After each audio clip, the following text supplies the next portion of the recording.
Hello students, आज हम पढ़ रहे हैं पदार्थों का पृथक्करण।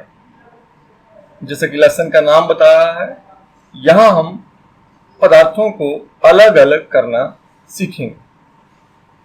तो सबसे पहले हम ये जान लेते हैं कि इस लेसन का नाम क्या है। पदार्थ, जो भी वस्तु हमने ली है उसे पदार्थ कह सकते हैं, और पृथक्करण का अर्थ है अलग करना।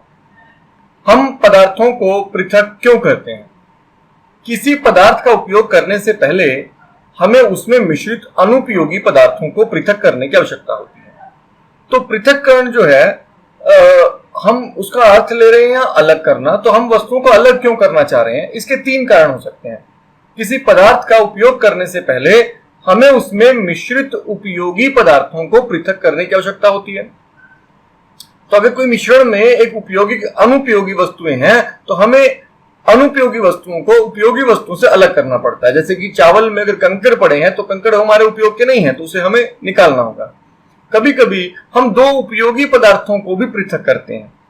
जैसे कि यदि हमारे पास एक मान लीजिए अगर आप सब्जियां लाते हैं और आपके पास मटर और मिर्चें मिक्स हो गई हैं, तो आप उन्हें इकट्ठे तो नहीं बना सकते, तो आप उन्हें अलग अलग करेंगे। तो हम दो उपयोगी पदार्थों को भी पृथक करते हैं जिनकी हमें अलग अलग उपयोग करने की आवश्यकता होती है।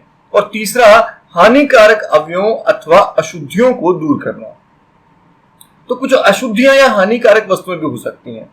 जैसे कि अगर आप एक सब्जी लाते हैं तो उसमें बहुत सारे खराब सब्जियां भी हो सकती हैं, आप उन्हें पहले अलग करेंगे, ठीक है। इसी प्रकार से कुछ हानिकारक वस्तुएं हमारे खाने में हो सकती हैं, हम उन्हें अलग करेंगे, सेपरेट करेंगे, निकाल देंगे, बाहर निकाल देंगे।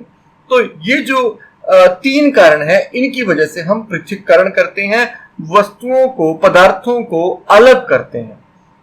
तो ये कैसे करते हैं हम, इसके बारे में हम विभिन्न विधियां जो पृथक्करण की हैं उनके बारे में आगे पढ़ेंगे। तो आप यहां देख रहे हैं हम ये पृथक्करण की आवश्यकता हमें क्यों पड़ती है। आप देखेंगे आपने चाय बनाई तो उसमें से पत्ती निकालनी पड़ेगी, अगर दूध में कुछ गिर गया है तो उसे छानकर अलग करना होगा। ये सब पृथक्करण है। इसी प्रकार सब्जियों के देखिए, अगर इस तरह का ढेर लगा हो तो आप इन सबको इकट्ठे तो नहीं बनाएंगे, आप अपनी आवश्यकता अनुसार अलग अलग सब्जियों को, फलों को अलग अलग उपयोग करेंगे। इसी प्रकार से यदि आप यहाँ देखते हैं तो चावल में आपने देखा हुआ कंकड़ हो सकती हैं, दालें हो सकती हैं, आप इन्हें अलग करने के लिए भी हम इन्हें अलग करेंगे। इसके लिए हम सबके लिए एक विधि उपयोग कर सकते हैं क्या? क्या हम हाथ से चाय में से पत्ती निकाल सकते हैं? नहीं कर सकते। क्या हम छलनी से छानकर चावल में से कंकड़ निकाल सकते हैं? हम वैसा भी नहीं कर सकते। सब्जियों को हम छलनी से तो नहीं छान सकते, अलग अलग कर सकते। तो हम अलग अलग विधियों के लिए अलग अलग पदार्थों को अलग करने के लिए अलग अलग विधियों का उपयोग करते हैं। तो ये विधियां कौन कौन सी हैं, इनके बारे में जरा पढ़ते हैं। सबसे पहली विधि के बारे में हम जानते हैं, हस्तचयन। जैसा कि नाम ही बता रहा है, हाथों से चुनकर अलग करना। इस विधि में जिनमें दो वस्तुओं को हाथ से चुनकर अलग किया जाता है, हस्तचयन विधि कहते हैं। तो वह विधि जिसमें दो वस्तुओं को हाथ से चुनकर अलग कर देते हैं। हस्तचयन की इस विधि का उपयोग गेहूं, चावल, दालों से कुछ बड़े मिट्टी के कणों, पत्थर तथा भूसे को पृथक करने में किया जाता है। ऐसी अशुद्धियों की मात्रा प्राय अधिक नहीं होती। ऐसी स्थितियों में हस्तचयन द्वारा पदार्थों को पृथक करना एक सुविधाजनक विधि है। जैसे कि चावल में कुछ कंकड़ पड़े हैं तो उन्हें हाथ से चुनकर अलग कर सकते हैं। ऐसे ही दालों में कुछ कंकड़ या मिट्टी के कुछ टुकड़े गिर गए हैं तो उन्हें हाथ से चुनकर उन्हें अलग कर सकते हैं। तो ये जो विधि है इसे हम विधि कहते हैं हस्तचयन विधि, यानी कि किसी वस्तु में से अशुद्धियों को, अनुपयोगी वस्तुओं को हाथ से चुनकर अलग करना। इससे अगली विधि जो हमारे पास है वह है थ्रेसिंग। जब हमारी गेहूं या धान पक जाता है तो हमें उनकी डंडियों से अन्न कणों को अलग करना होता है। इस विधि को हम कहते हैं थ्रेसिंग। डंडियों से अन्न कणों, अनाज को पृथक करने के प्रक्रम को थ्रेसिंग कहते हैं। इस प्रक्रम में डंडियों को पीटकर अन्न कणों से पृथक किया जाता है। कभी कभी थ्रेसिंग का कार्य बैलों की सहायता से किया जाता है। अत्यधिक मात्रा में अन्न कणों को डंडियों से पृथक करने के लिए थ्रेशिंग मशीनों का उपयोग किया जाता है। तो इसे हाथ से भी करते हैं, जैसे आप चित्र में देख रहे हैं कि मजदूर एक ड्रम पर पटक रहे हैं जोर जोर से, और फिर धान से चावल जो है वो अलग हो रहा है।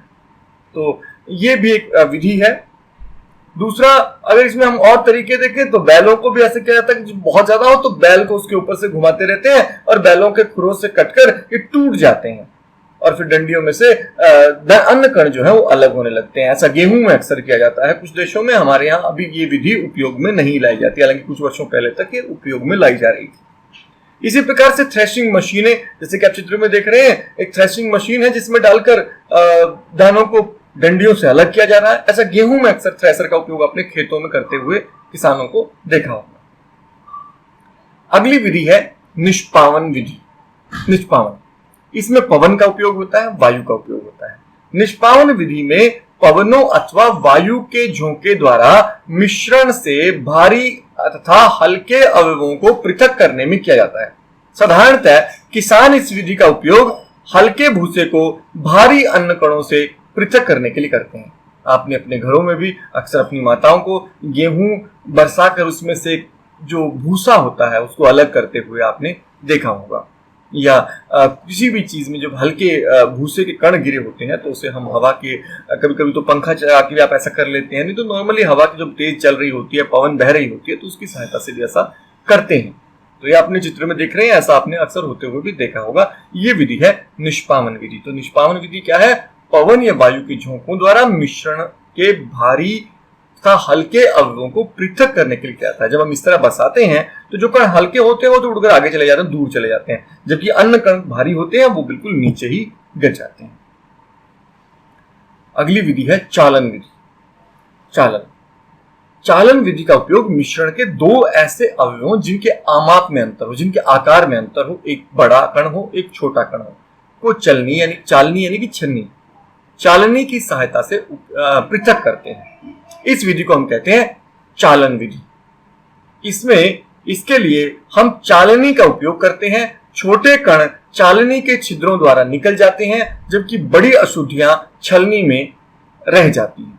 तो आपने गेहूं आटे से चोकर को अलग करते हुए देखा होगा, छानस को। आपके घर में माता रोज जब आटा गूंथती है तो उससे पहले आटे को छलनी से छानती है ताकि उसमें जो बड़े कण हैं वो अलग हो जाएं।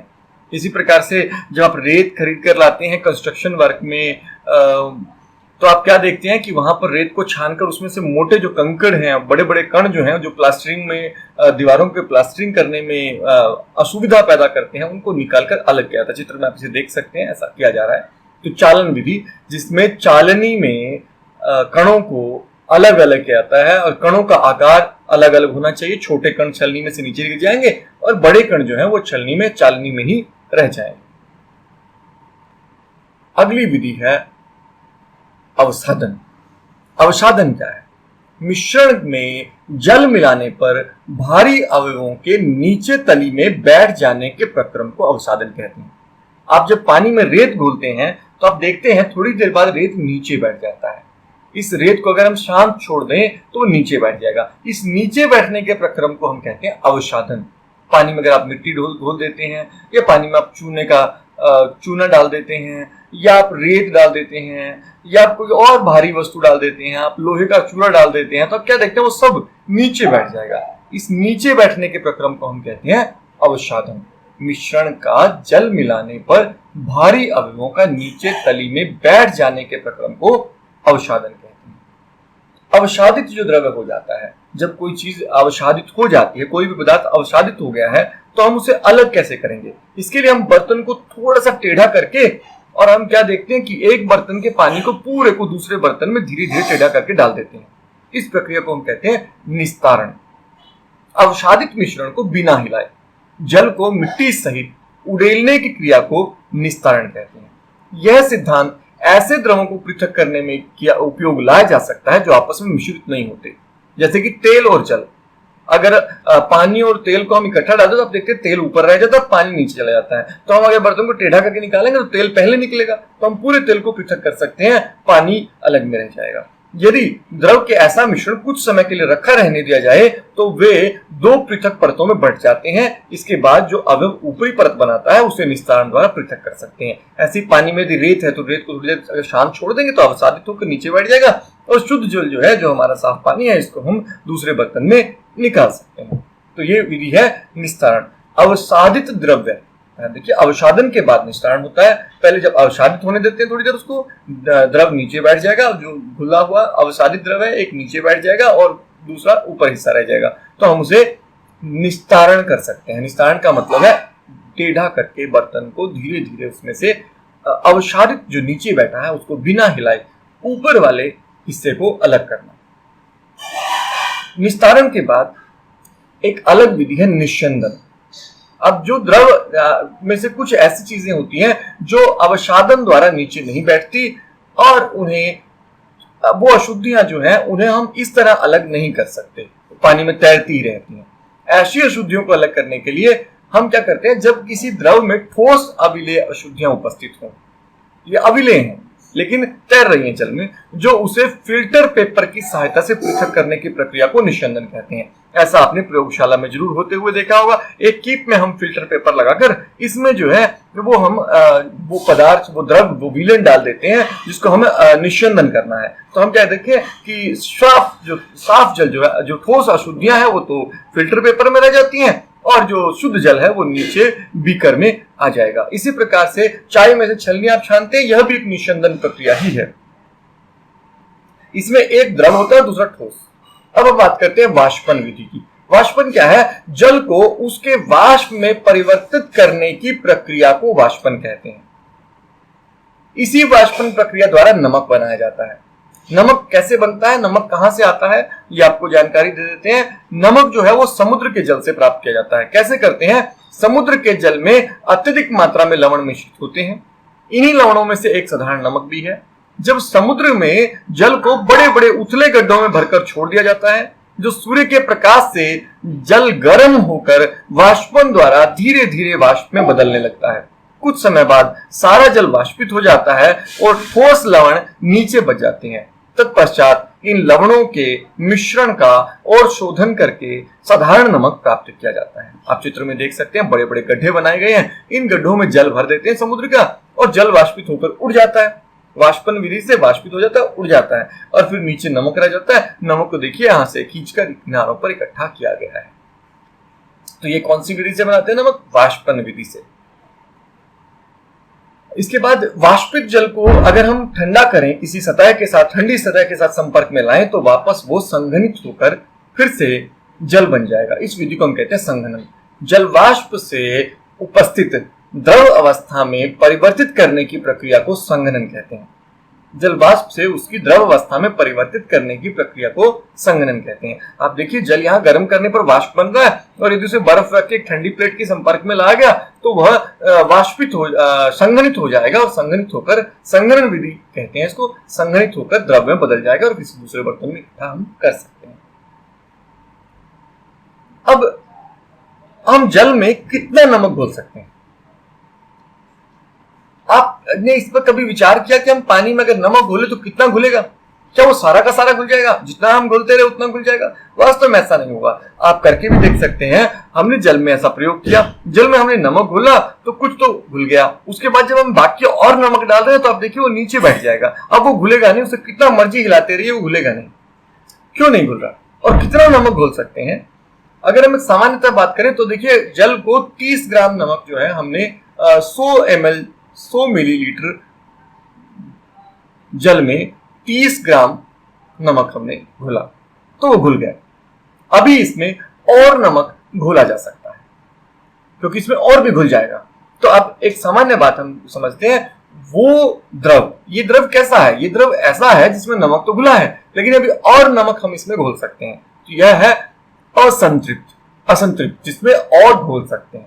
तो असंतृप्त विलयन किसे कहते हैं? वह विलयन जिसमें और अधिक नमक घोला जा सकता है। लेकिन हमने क्या किया, 10 ग्राम इसमें और 40 ग्राम नमक डाल दिया, है ना। हम 10 ग्राम इसमें और डाल दें तो क्या देखेंगे, हम 36 ग्राम इसमें घुल गया है और 4 ग्राम नीचे ही रह गया है। अब हम इसे जितना मर्जी घुमाते रहें अभी और नहीं घुलेगा। तो अब ये बन गया है संतृप्त विलयन, संतृप्त जिसमें और अधिक नहीं घुला जा सकता, ये संतृप्त हो गया है।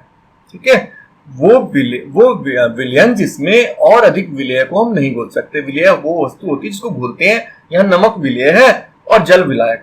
तो विलायक में विलय को घोलते गए और जब घुलना बंद हो गया तो हमने कहा वो संतृप्त विलयन बन गया है।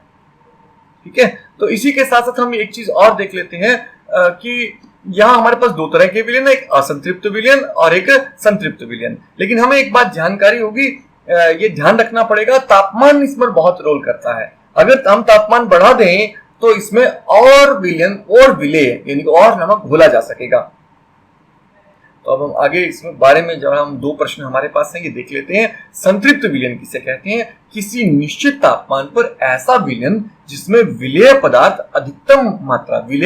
की अधिकतम मात्रा घुली हुई है, अर्थात अधिक विलेय और अधिक विलेय नहीं घोला जा सकता, संतृप्त विलयन कहलाता है।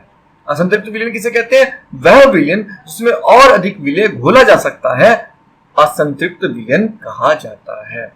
तो इसके साथ ही आपका लेसन यही खत्म होता है। अगले लेसन के साथ जल्द ही अगली वीडियो में आएंगे। तब तक के लिए आप चैनल को सब्सक्राइब कर लें ताकि जब भी अगली वीडियो आए तो आपको पता चल जाए कि अगली वीडियो कब आ रही है।